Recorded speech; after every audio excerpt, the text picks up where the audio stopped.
경제 현안을 보다 쉽게 풀어보는 경제 읽기 시간입니다. 오늘도 다양한 경제 이슈들 김대호 경제학 박사와 함께 짚어보겠습니다. 어서 오세요. 네, 반갑습니다. 예. 여름철 물가가 고공행진 중입니다. 냉면 한 그릇이 17,000원, 그리고 삼계탕 2만 원대를 기록하는 와. 곳까지 나왔는데 왜 이렇게까지 오르는 겁니까? 네, 지금 이 여름에 날씨가 무더워서 불쾌지수가 올라가는 그런 상황에서 식사를 통해서 시원한 냉면 한 그릇으로 그 피서를 해보려는 서민들에게 아주 더 고통스러운 냉면 한 그릇에 17,000원이다. 자, 이 불과 몇 달 전까지만 하더라도 코로나 전까지만 해도 7,000원, 8,000원 하던 것이 17,000원, 또 삼계탕은 2만 원을 돌파한 곳도 있다. 정말 살인적이고 폭발적인 상승세라고 볼 수가 있습니다. 예. 물론 지금 말씀드리는 17,000원의 냉면 값이나 또는 2만 원의 삼계탕, 이것은 대한민국 평균이 아니고 아주 특정 몇몇 곳의 가격이긴 합니다만은 예. 그러나 증가율로 보면요, 이 한국소비자원의 참 가격이라는 사이트가 있습니다. 거기에 7월 달에 서울 지역 외식비의 음식점별 평균 물가를 보면요, 김밥은 3,462원이고 짜장면은 7,308원, 자, 냉면은 드디어 이제 10,000원을 넘어서 11,923원입니다. 예. 또 삼계탕은 17,038원이고요. 자, 이것은 불과 2년 반 전, 3년 전에 비교하면 냉면의 경우에는 24% 올랐고 대부분의 품목들이 20% 이상 올랐습니다. 우리나라 CPI, 소비자 물가 지수보다도 훨씬 더 많이 오른 그런 상황이거든요. 예. 자, 이렇게 왜 다른 음식보다 더 많이 오르느냐? 자, 이 대목은 현재 외식업계의 주장에 따르면 원가, 그러니까 메밀이나 밀가루 가격이 그동안에 많이 올랐다. 또 거기다가 인건비, 교통비, 특히 그 배달의 민족 같은 배달 수수료까지 올랐다. 이렇게 주장을 하고 있습니다. 그런데 사실 찬찬히 뜨다 보면 우리 닭 같은 경우에는 예. 닭의 생산 원가 가격은 상당히 떨어졌거든요. 예. 그리고 일부 품목도 오히려 농산물도 국제 농산물 지수 같은 거는 떨어져 있습니다. 그런데 한 번 오른 코로나 때 한 번 올랐던 이 가격들이 하방 경직성이 있어가지고 밑으로 내려가지 않는 상태에다가 거기다가 여러 가지 어떤 이 분위기, 남들이 올리니까 나도 올릴 수밖에 없다. 이런 어떤 어떤 심리, 이런 것들이 동시에 작용을 하면서 평균 CPI 물가보다도 더 많이 올라갔고, 특히 원재료 중에 일부 채소 가격, 과일 가격이 많이 오르다 보니까 이것이 결국은 외식값에도 후폭풍 영향을 준 것으로 그렇게 종합 분석을 해볼 수 있겠습니다. 네. 그런데 정부는 넉 달 연속 내수가 회복 조짐을 보이고 있다고 진단을 했고 물가 상승률도 안정 흐름이 이어지고 있다라고 평가를 했는데 체감 물가는 전혀 그렇지가 않거든요. 예, 우리나라 전체 소비자 물가 지수를 놓고 보면요, 상당히 뭐 나름대로 물가 폭등세를 좀 잡았다. 그래서 한때는 2%까지 가기도 했고 지금 소폭 좀 올랐습니다만은 3%에서 2%를 오르내리는 이런 정도라면 곧 금리를 내릴 수도 있는 선입니다. 그런데 그 구성 항목을 보면요, 물가가 이렇게 내리게 된 것은 제조업 제품, 공장에서 찍어내는 것은 가격이 오르면 대량으로 찍어낼 수가 있습니다. 신속하게. 예. 그런데 이 식품의 경우에는 이 가격에 대한 공급 탄력성, 뭐 경제학에서는 그렇게 얘기하는데 이게 그렇게 높지 않기 때문에요. 이를테면 사과값이 오른다고 해도 1년은 기다려야 사과를 생산할 수 있지 않습니까? 예.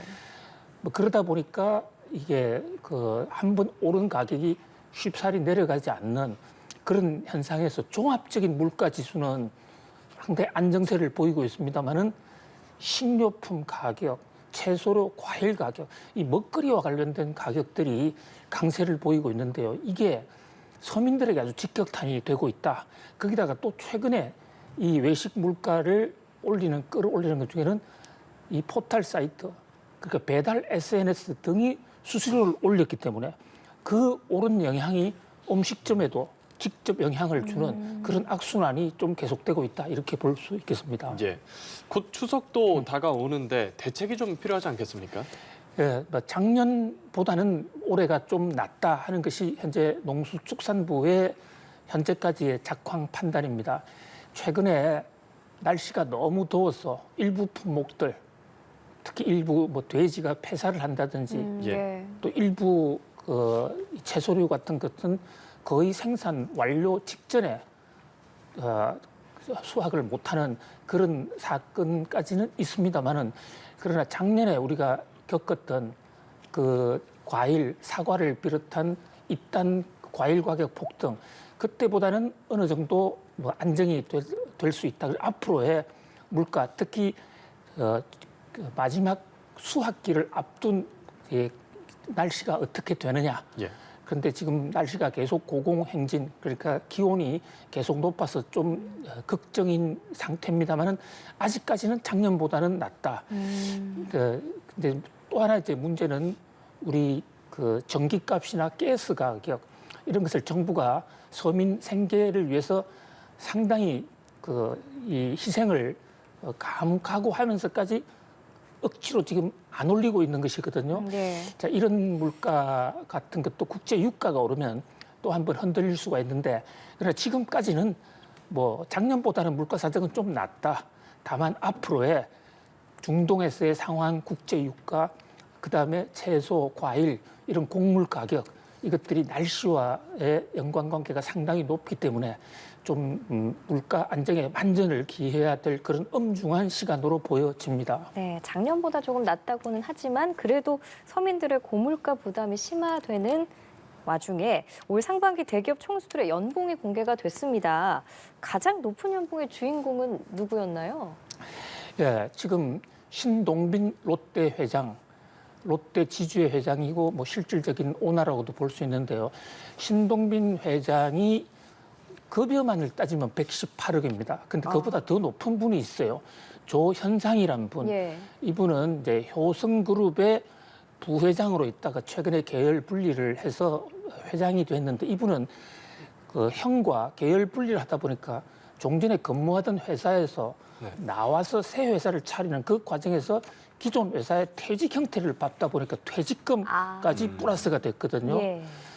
그다음에 이제 그 3등은 박정원 회장, 4등은 조은태 회장. 그런데 이 네 명의 공통점을 보면 이 별로 기업의 경영 실적이 좋지 않은 분들이에요. 자, 오히려 지금 나온 화면에 구광모 회장이나 정의선 회장, 예. 최태원 회장, 이재용 회장.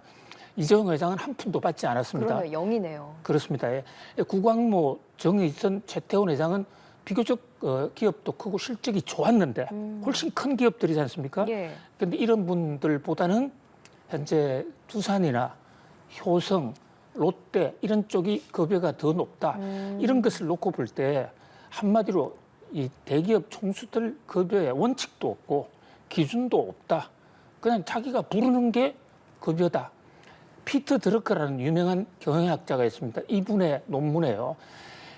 CEO 최고 책임자의 급여가 종업원 평균 급여 20배를 넘으면 일할 맛이 나지 않는다.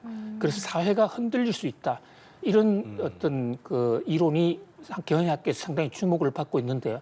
거기에 비한다면 지금 100억 이상씩 받고 있는 상반기에 100억이니까 예. 1년이면 200억이 훌쩍 넘지 않습니까? 그것도 기업 실적이 안 좋거나 적자인 회사가 특히 높아요. 이런 것은 우리 사회 전체적으로 상대적 박탈감과 일할 의욕을 잃게 만드는 지금 최저임금이 10,000원인데 그거 몇 푼을 올리기 위해서도 우리 사회가 얼마나 서로가 고통을 분담하고 고생을 많이 했는데 우리나라 재벌 총수들 급여가 너무 주먹구구식으로 높다 이렇게 얘기할 수 있겠습니다. 네. 예. 그러면 기업 투명성을 위해서라도 재벌 총수들의 그 얻는 수익에 대한 뚜렷한 기준 같은 게 좀 제시돼야 하지 않을까요? 그렇습니다. 중요한 지적을 해주셨는데요. 이 상법이 문제입니다. 지금 상법 개정안을 국회에서 활발히 논의가 되고 있습니다만은 우리 상법에서는 주주들이 이 임원들의 주주가 회사의 주인인데 임원들의 개별 급여에 관여할 수 없도록 되어 있습니다. 예. 만약 주주는 총 급여 한도 올라오는 거 그냥 찬반 투표만 할 수 있게 돼 있고 그렇게 총 급여 한도 범위 내에서는 이사회에서 회장님 월급을 정하도록 되어 있는데요. 그런데 이사회가 회장님이 다 뽑은 분들이거든요. 예. 감히 이사회 멤버들이 회장님 말을 어기고 회장님 급여가 너무 많사옵니다. 조금 줄이시죠. 이런 얘기를 할 수 있는 구조가 아니라는 것이죠. 어렵죠. 미국의 구조나 유럽 같은 경우에는 회장이 굉장한 강력한 힘이 있지만은 이사회와는 완전히 분류돼서 이사회가 완전히 독립적인 결단을 내릴 수가 있고 또 주주들의 허락을 받아야 되거든요. 그런 면에서 이 대목은 상법부터 좀 고쳐야 되고 특히 이사회의 독립성, 이사회의 기능이 정상화되는 것이 무엇보다도 중요하다 이렇게 볼 수 있겠습니다. 네, 지난 밤 사이에는 뉴욕 증시가 일제히 급등하면서 강세를 이어갔습니다. 그러면 이제 그 경기 침체에 대한 불안감은 다 털어낸 건지 또 우리 증시의 영향은 어때요? 예, 정확하게 11일 전에 그러니까 8월 5일 날 당시에 블랙 먼데이라고 그래서 전 세계 주가가 많이 떨어졌습니다. 예. 예. 저희들도 정밀 분석을 해서 보도를 해드렸고 너무 위축될 필요 없다라는 말씀을 드린 기억도 생생한데요. 자, 그때는 경기 침체라고 해서 주가가 많이 떨어졌는데 지금 나오는 지표를 보면요. 10일 전에는 뭐 그런 대로 부정적인 지표가 좀 나왔지만 밤사이에 나온 소매 판매 이것은 아주 뜨겁게 달아오르고 실업률은 줄어들고 이렇게 여전히 미국의 경제 지표가 너무 좋다 이렇게 나타나니까 경기 침체 때문에 주가가 폭락했는데 그에 대한 반대작용으로 아 이거 상황 판단을 잘못했네 지금 주식은 오히려 살되구나 하는 그 매입 세력이 몰려들면서 주가가 사흘 연속으로 아주 폭등을 하고 있습니다. 네. 그래서 블랙 만데이 때 빠졌던 하락한 주가 다 만회했고 그것보다 또 더 높아진 상태다 이렇게 볼 수 있습니다. 그럼 예. 그에 따른 우리 증시 반응은 어때요? 어제 하루 쉬었잖아요. 그렇습니다. 뭐 우리 투자자 입장에서는 올해 광복절 하루 쉬는 게 너무 좀 안타까웠을 겁니다.